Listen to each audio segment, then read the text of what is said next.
নমস্কার বন্ধুরা, green plans হবিতে আপনাদের স্বাগত। আবারও একটা নতুন ভিডিও নিয়ে আপনাদের সামনে হাজির হয়ে পড়েছি। ভিডিওটা আপনারা গাছ দেখে বুঝতেই পারছেন কোন গাছ সম্পর্কে ভিডিওটা হতে চলেছে। হ্যাঁ বন্ধুরা, ভিডিওটা হচ্ছে কাঠচাপা বা কাঠগোলাপ বা পুলমেরিয়া এই গাছের সম্পর্কে। গাছে ফুল তোমরা দেখতেই পাচ্ছ, গাছে ফুল ফুটে আছে। স্বাভাবিক, যাদের যেসব ভ্যারাইটি কিছু আছে, যাদের ফুল ফুটেছে আগে, তাদের গাছে এখনও ফুল প্রায় দেখা যায়, সেই কারণে অনেক ফুল দেখা গিয়ে থাকে। কিন্তু নতুন করে কুড়ি আসা, কি গাছের পরিচর্যা নিলে যে নতুন করে গাছে কুড়ি আসবে, সেটাই আমি তোমাদের দেখাবো। মাসটা হচ্ছে সেপ্টেম্বর মাস। সেপ্টেম্বর মাসের শেষের দিকে প্রায়, কিন্তু গাছে ফুল আছে, কুড়ি আছে এবং নতুন করে কুড়ি আসতে চলেছে। দেখো, নতুন ইনফ্লো, নতুন ফুলের কলি। কারণ এই টাইমের পর থেকে গাছ ডরমেন্সিতে যায়, সেই কারণে ভিডিওটা করা। তোমরা কি ধরনের পরিচর্যা করলে গাছে তোমরা এখনও ফুল পেতে পারো, সেই সম্পর্কেই আজকের ভিডিওটা আমি বানাতে চলেছি, যেটা তোমাদের জন্যে ভিডিওটা আমার চ্যানেলে নিয়ে আসছি। সেটাই চলো আমি আরও তোমাদের দেখাই আমার আরও কাঠচাপা গাছে কিভাবে ইনফ্লো আসছে। এই দেখো, ফোকাস হলে দেখতে পারবে। দেখো, এই দেখো ইনফ্লো দেখতে পাচ্ছ বন্ধুরা, এই হচ্ছে আর একটি ইনফ্লো। এই হচ্ছে ইনফ্লো। তো বিভিন্ন ডালে গ্রোথ শুরু হয়েছে, জানি না আর কোনো ডাল থেকে ইনফ্লো আসবে কি না, দেখা যাক। গাছের পরিচর্যা তো মোটামুটি ভালোই হচ্ছে ইনফ্লো আনার জন্য, সেই কারণে ভিডিওটা বানানো। বন্ধুরা, এই ইনফ্লো আসার পিছনে তার কারণ হচ্ছে পর্যাপ্ত পরিমাণে গাছকে খাবার দেওয়া, যেই খাবারের জন্যে গাছে নতুন করে ইনফ্লো এসেছে। তো বন্ধুরা, আমি তোমাদের বলবো অবশ্যই তোমাদের কাঠচাপা গাছে কি কি খাবার দেবে এই মুহূর্তে, যাতে গাছে সুন্দর ইনফ্লো আসে। যেটা আমি, দেখো ফুল ফুটেছে, নতুন ইনফ্লো এসে ফুল ফুটেছে, যেটা আমি করেছি সেটাই আজকে আমি তোমাদের কাছে বলবো। কী ধরনের গাছকে খাবার দিয়েছি এবং কী ধরনের ট্রিটমেন্টের ওপরে রেখেছি। বন্ধুরা, আমি গাছকে প্রায় মাস দেড় বা 2 মাস পর পর আমি ফাঙ্গিসাইড স্প্রে করি, যেটা আশা করি তোমরাও করে থাকো। সেটা তো অবশ্যই করবে। এবং গাছের খাবার হিসাবে নাইট্রোজেন যুক্ত খাবার গাছকে এখন দেবে না।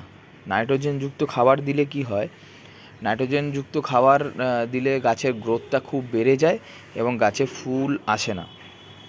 তা আমি যাতে গাছে ফুল আসে, সেই কারণে নাইট্রোজেন যুক্ত খাবার দেওয়াটা বন্ধ করেছি। আমি গাছকে হাড়ের গুঁড়ো, শিংকুচি এবং নাইট্রোজেন একেবারেই না দিলে নয়, দিতেই হবে। কারণ গাছের গ্রোথেরও একটা ব্যাপার আছে, যাতে গাছের গ্রোথটা ঠিক থাকে। গাছের গ্রোথ যদি না ঠিক থাকে তাহলে কিন্তু ফুলও আসবে না। তো হাই নাইট্রোজেন ধরনের খাবার তোমরা কিন্তু ইউজ করতে পারবে না এই মুহূর্তে গাছে, তাহলে কিন্তু ফুল আসবে না এবং নতুন ইনফ্লো আসবে না এবং গাছের গ্রোথটাই বেড়ে যাবে। আর তো সামনেই শীত আসছে, কিছুদিনের মধ্যেই গাছ ডরমেন্সিতে চলে যাবে। তোমরা দেখতেই পারবে গাছ ডরমেন্সিতে চলে যাবে এবং ফুল আস্তে আস্তে আবার পরের বছর। তো এবার যেটা বলছিলাম, যেই সব সারটা আমি দিয়েছি, হাড়ের কুচি দিয়েছি, শিংকুচি দিয়েছি এবং তার সঙ্গে কিন্তু আমি খোল, মানে সর্ষের খোল, গুঁড়ো সর্ষের খোলটি আমি কিন্তু দিয়েছি গাছে। ডাইরেক্ট কোনো ধরনের জলে পচিয়ে বা লিকুইড করে নয়, কারণ বৃষ্টি চলছে। আমি দিয়েছি তোমাদের হচ্ছে শুকনোটা, মানে এই 3টে সার আমি ভালো করে মিক্স করে তোমার গাছের গোড়ায় দিয়েছি মাটিটা খুঁড়ে। তো কিছুদিনের মধ্যেই রেজাল্ট তোমাদের সামনে, যে রেজাল্টটা তোমাদের সামনে এসেছে সেটাই আমি তোমাকে দেখাচ্ছি। এটাই হচ্ছে রেজাল্ট। তো বন্ধুরা, তোমরা অবশ্যই এইভাবে পরিচর্যা করো, তাহলে কিন্তু তোমাদের গাছেও ইনফ্লো দেখা দেবে এই টাইমে। আর কিছুদিন পরে ডরমেন্সি চলে আসবে। তো এখন যদি ইনফ্লো হয়, মোটামুটি আশা করছি ওই তোমাদের ধরো অক্টোবর তো পরের মাস, নভেম্বর ডিসেম্বর মাসেও তোমরা গাছে ফুল পেয়ে যাবে। তাহলে দেখা গেল যে কাঠচাপা কিন্তু সারা বছরই ফুল হলো। শুধু একটি নির্দিষ্ট পরিচর্যার মাধ্যমে তোমরা কাঠচাপা গাছের ফুল কিন্তু সারা বছর পেতে পারো।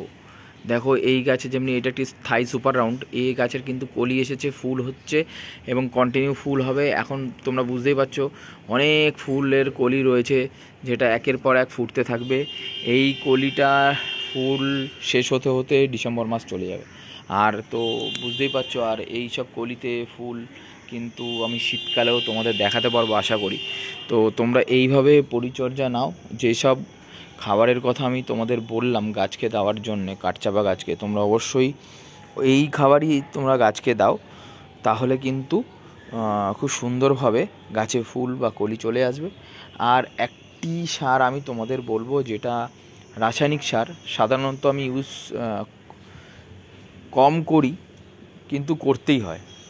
একদম কম মানে করি না বললে কিন্তু ভুল হবে। তো তোমরা অবশ্যই গাছে সেই একটি রাসায়নিক সার ইউজ করবে।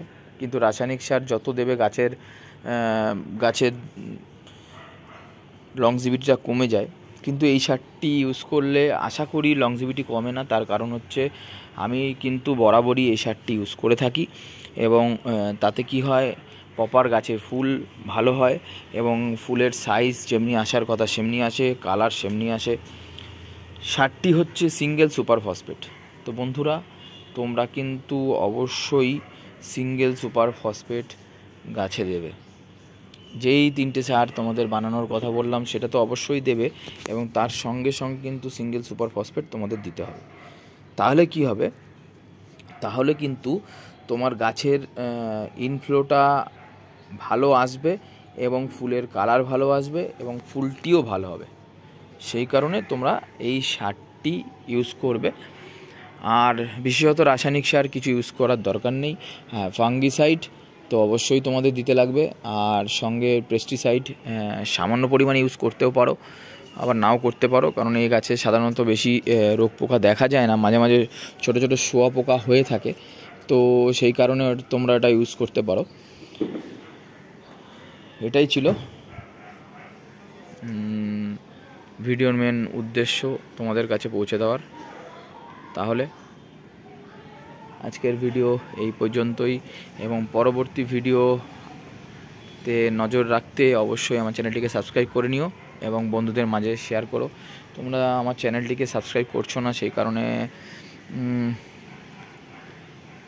আমার ভিডিও বানানোর উৎসাহটাও আস্তে আস্তে নষ্ট হয়ে যেতে পারে। সেই কারণে বন্ধুরা, তোমরা অবশ্যই আমার চ্যানেলটিকে সাবস্ক্রাইব করো। তো আজকে এই ভিডিওটা এই পর্যন্তই। ধন্যবাদ আমার ভিডিওটি দেখার জন্য, এবং বলবো বন্ধুদের মাঝে অবশ্যই শেয়ার করে দেবেন।